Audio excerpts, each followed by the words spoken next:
Bismillahir Rahmanir Rahim, July 9th, 2020, Dars Highlights, Part 2. Major themes include the Mi'raj, religion is one, calling the Prophet Sayyid, the supreme name, the vision of the star, and permission, Idhan. After commenting on the three stations of Islam, Iman, Ihsan in Part 1, the Shaykh continues. These three levels within Islam, in fact, all return to a singular reality. Religion for God is Islam. Inna ad-dina inda Allah al-Islam. Since the time of Adam alayhi salatu wasalam, Christianity and Judaism are facets of Islam. All the prophets and messengers are facets of the chosen one alayhi salatu wasalam. The Musa presence in his time, the Isa presence in his time, are all aspects of the messenger alayhi salatu wasalam. And so you observe the messenger within aspects of the previous prophets. And when alayhi salatu wasalam, the prophet, ascends in his nocturnal ascent, and he greets Adam in the first heaven, the prophet sees his own face in Adam alayhi salatu wasalam. He greets himself by himself through the reality of his own self in its first manifestation in the first heaven. And so he continues to greet every prophet, or to greet facets of his own presence at every level, until he reaches the furthest boundary, al-Muntaha. And therein he says, Assalamu alayna, peace be upon us, wa ala ibadillahi as-salihin, and upon the righteous servants of God, upon the hidden servants. Having greeted the seven facets of his own self within the seven heavens, he greets the hidden servants. Where are the other prophets in this context? They are there. You need to arrive at them. They are all located at the levels of the seven heavens. Upon greeting Adam alayhi salam, for instance, all of the levels of the prophets who stand at the station of Adam are greeted by the messenger through Adam. All the levels, all the inblowings of the Spirit.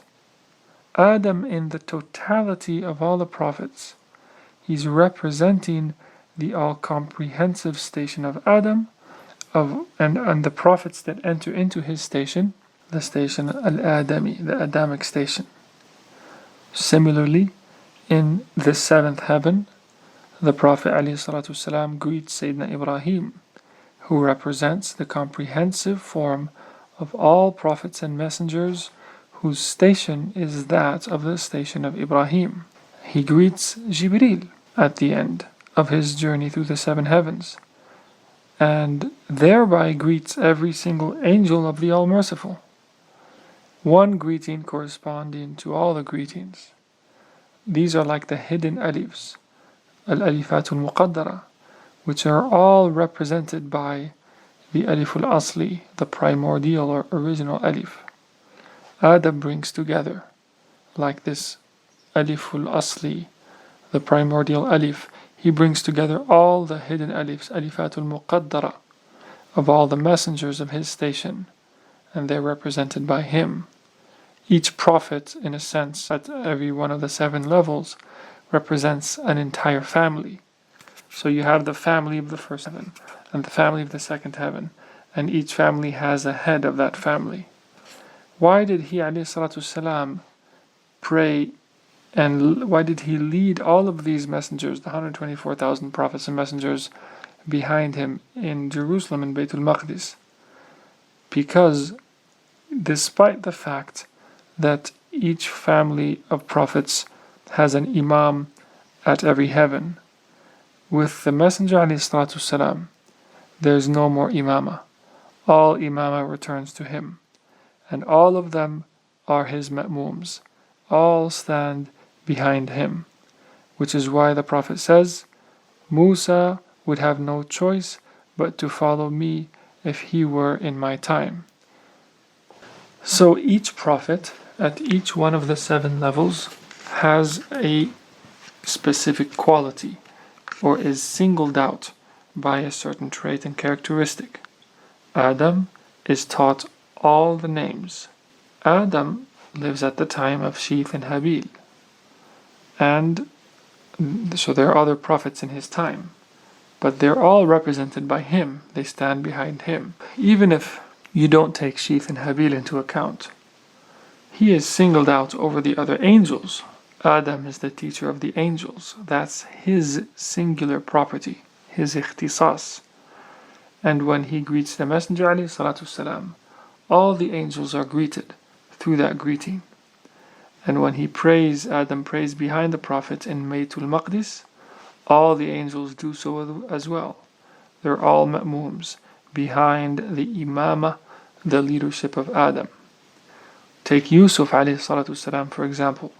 His father and his brothers are prophets in his own lifetime. Yusuf is born into a family of prophets. What is his singular status? What's his ikhtisas?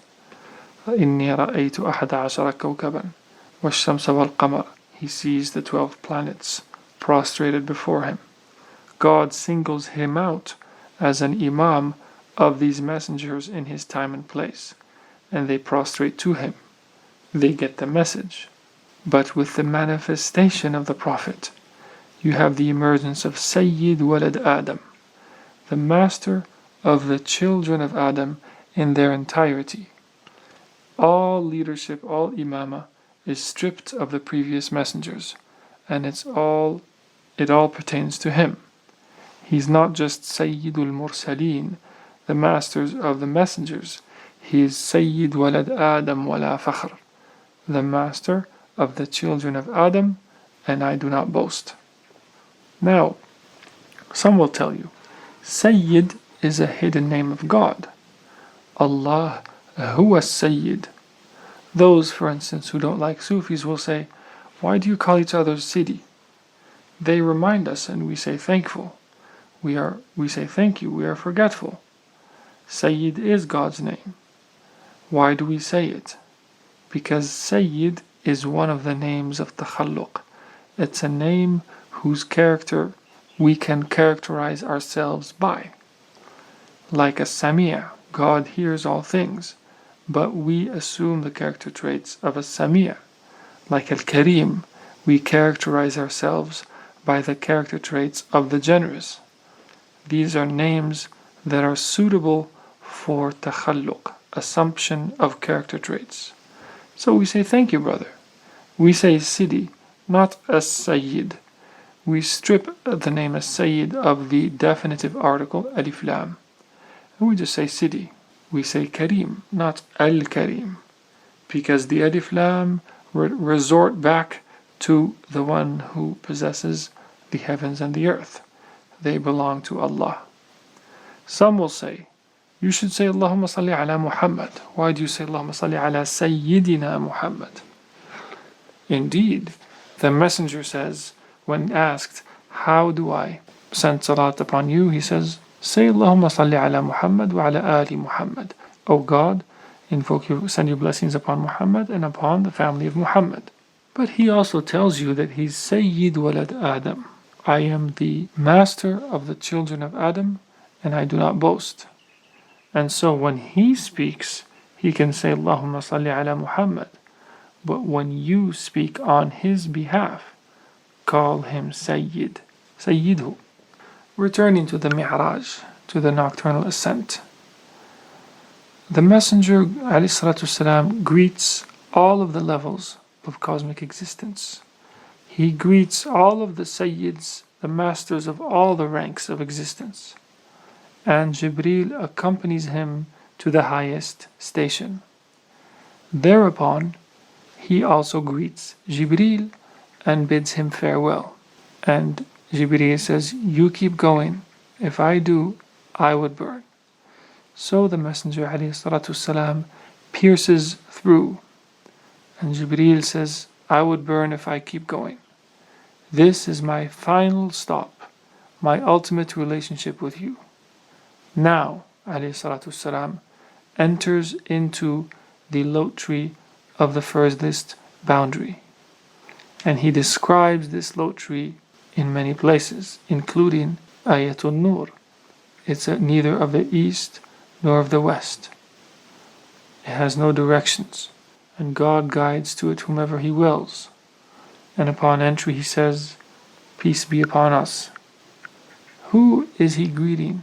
He enters alone and greets in the plural. Assalamu alayna. He is greeting the different facets, the awjuh that He greeted. He's already greeted the prophets and the messengers. But وَعَلَى عِبَادِ اللَّهِ الصَّالِحِينَ السَّلَامُ عَلَيْنَا. He's greeting the plurality of His own reality, the different facets of His own being. And He adds وَعَلَى عِبَادِ اللَّهِ الصَّالِحِينَ, upon God's righteous servants, upon the awliya, who are also imams, they're also leaders of Muslims. The awliya are also facets or dimensions of the Messenger. Why? Because he is Wali, Nabi, and Rasul. He's a saint, a prophet, and a messenger. Every prophet is a saint, and the saints are facets of his reality, alayhi salatu wasalam. And by saying وَعَلَى عِبَادِ اللَّهِ الصَّالِحِينَ, the messenger is greeting the hidden aspects of his own being. What then is the Lote Tree? Do you know it or do you not? When God says وَعَلَّمَ آدَمَ الْأَسْمَاءَ كُلَّهَا, He taught Adam all the names. In other words, He taught him the names of all the prophets and messengers and saints. He taught him the names of the leaves of the blessed tree, which is why Adam hastened to eat it, and thereby taking the right of the Messenger ﷺ. But God quotes Iblis as saying, Shall I show you a tree of everlastingness and a kingdom that never decays? Shajaratul Khuld wa mulk la yabla. In reality, God here is telling us this. He's speaking here. He's saying, let me show you what you ate. Let me show you whose right did you eat. You ate the right of the Prophet ﷺ. God said it. Don't say, oh, it's just Iblis who promised it. This is in the Quran. Adam ate therefrom, and he quickly withdrew. You would have eaten the entire tree of life. Now don't turn me into Iblis. Take it easy on me. I've just prayed the Asr prayer. Don't say, the Shaykh is reversing the meanings of the Quran. Just try to expand your heart with me. فَوَسْوَسَ إِلَيْهِ الشَّيْطَانِ. Iblis whispered to Adam. Because Adam's function is to teach and instruct the angels, to teach them his names. He has no business searching in these esoteric or these hidden affairs. And so as not to teach the angels, he's told, go see that tree. And so Adam has no right to flow entirely through the tree. He is a Nabi Mursal, and he should adhere and stick to the outer affairs. But the sly whispers of a shaitan is to show the inner reality of these affairs and to cause him to slip away from the outward function that he was entrusted with. Similarly, the knower of God is tempted, and Iblis plunges them into esoteric realities and tries to make them forget the outer. And so if you taste the revealed law, then you are the Adam of your age, because you've brought together esoteric reality and exoteric law. That is the tree. If you wish to ascend it, marhaba. Then the Shaykh takes his shahada and he says, just in case there's waswas in you from the shaitan that I'm saying incorrect things here, I'm making my shahada. Then the Shaykh says, Salamun alayna, quoting the Prophet. He says, Assalamu alayna wa ala ibadillahi salihin, and the Prophet prostrates, alayhi salatu wassalam. And what does he say? Anta kama athnayta ala nafsik, you are as you have praised yourself. This is his idrak, his direct perception. Ibadullah as-salihin, who are with him, alayhi salatu wassalam. They're with him in itlaq, in non-qualification. And they have direct converse or intimate prayer with the essence.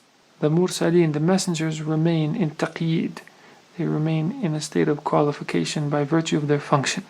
اللهم صل على سيدنا محمد وعلى آل سيدنا محمد كما صليت على سيدنا إبراهيم وعلى آل سيدنا إبراهيم وبارك على سيدنا محمد وعلى آل سيدنا محمد كما باركت على سيدنا إبراهيم وعلى آل سيدنا إبراهيم في العالمين إنك حميد مجيد.